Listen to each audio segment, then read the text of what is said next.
Robert. Yo, what's smurfing AC? What's shaking Smurfette? Okay, so if anybody's watching this and they don't know why the heck we're saying that, then you got to go watch our last rant. That was funny. Yeah, okay, Smurf. Like I love how the Smurfs, everything, it's like you can just insert Smurf for any word. I know. Smurf, I'm going to go Smurf to the Smurf, and they all know what that means. What are you talking about? Okay, let's move on. Okay. All right, all kidding aside, today, it has nothing to do with COVID. Right. Well, it kind of does. I wanted to rant about with you and ask you about, let's talk about Gen Z. Okay.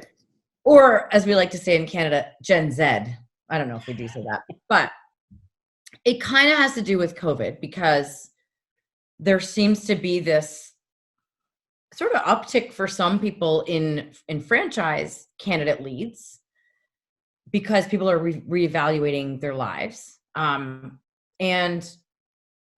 I think that regardless of the business, if it's a business that like yours that's closed right now, on the other end of this, there's going to be people thinking about this again. So I think within that, there could be people that are Gen Z. So I think this does relate a little bit to COVID. There we go. Yep. Yeah. So I know that you and I are co-hosting a webinar for the CFA. Yeah, with the Canadian Franchise Association. Yeah. So far right now it's scheduled for June the 3rd, but we aren't sure if it'll be moved. And it will be Ange and Rob Rants presents Getting Real with Gen Z. Right. So the point of this is we need to be thinking about this because it's inevitable. We're the millennials are getting older and there's a new generation coming. So we need to understand them so that we can properly market our businesses to them, do things that appeal to them in our businesses, and so try to understand. So today I know that we've got a little bit of exciting information to present on that webinar, so we can't give away too much here, but in our short little rant, I thought maybe we could each give away a little teaser on what stood out for us in the research that we did into Gen Z. So I thought maybe you could share first. Yeah. So with Gen Z, the oldest group, born in probably around 97 right now, they're about 23, and they're just on that cusp of getting out of school and getting into the work environment, right? So the first thing that occurred to me was, COVID. So they're going to be entering an economy that's just been blasted. So they may not have this opportunity to have just like a fruitful world of lots of job availability and low unemployment rates. Like they may end up struggling. So I'm wondering here if whatever the definition of Gen Z is going to sort of mold because of COVID, and they're going to start to feel a bit of this, what it is to have economic struggle. And they might be a little bit more focused on profit as compared to self, which is sort of what's identified with Gen Y, or otherwise known as millennials. So I'm thinking Gen Z is going to end up being a little bit more like Gen X, which was profit focused. I mean, there's attributes to add to all of these, and that's what we'll get into: the silent generation, the boomer generation, all that sort of stuff. So that's what I was thinking.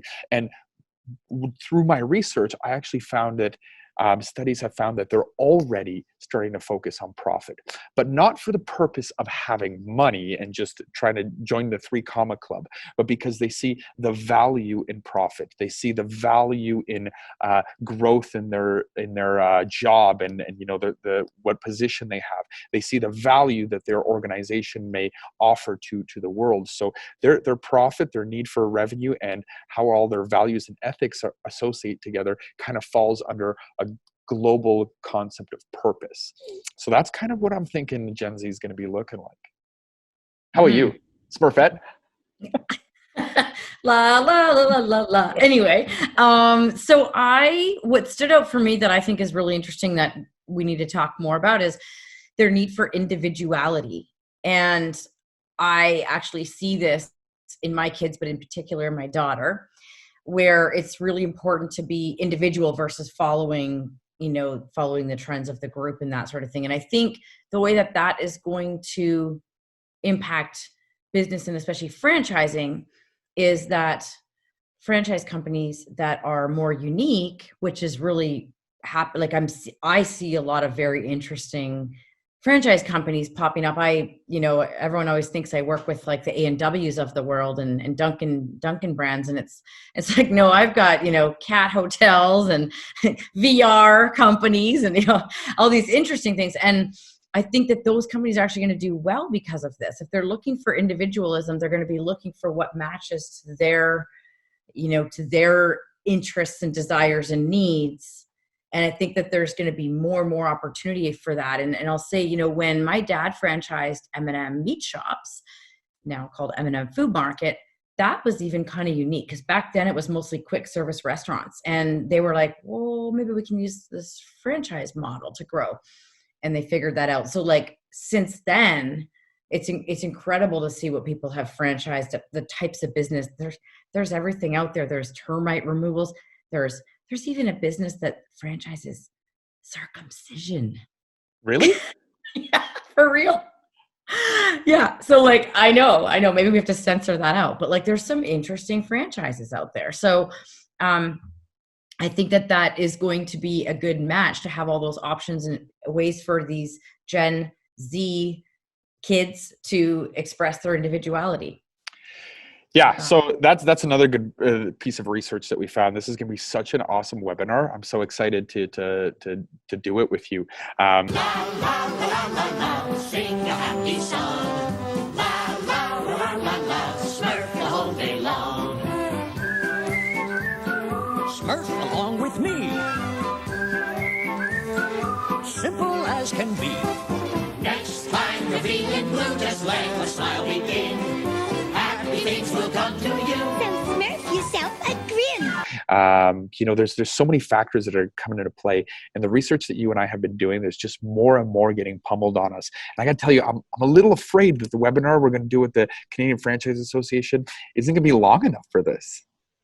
Oh, maybe we'll have to like do an extension or something, or part two. Yeah. There you go.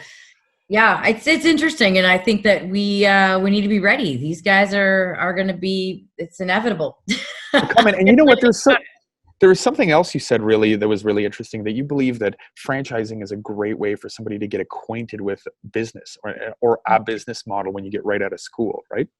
Mm-hmm. Yeah, I think it's really interesting how perfect of a fit it can be for a person out of school that wants to learn about business and maybe wants to be entrepreneurial but doesn't have an idea yet on how to do that they can get their foot in the door of the business world by becoming a franchisee and having to like understand profit and loss statements and KPIs and cash flow and projections and teams and marketing and all these things. So I think millennials are a great fit for that reason as well. Like, when you think about the earlier stage, younger millennials, of course, financially, they'll often, whether it's Gen Z or millennials, they'll need support from often their parents and things like that. And that can be a little risky because they might not appreciate it, and then they might take it for granted. But I think if it's done right, I think it's actually a really good stepping stone. And actually, I was 25 when I opened my first franchise, which was pretty young, even at 25.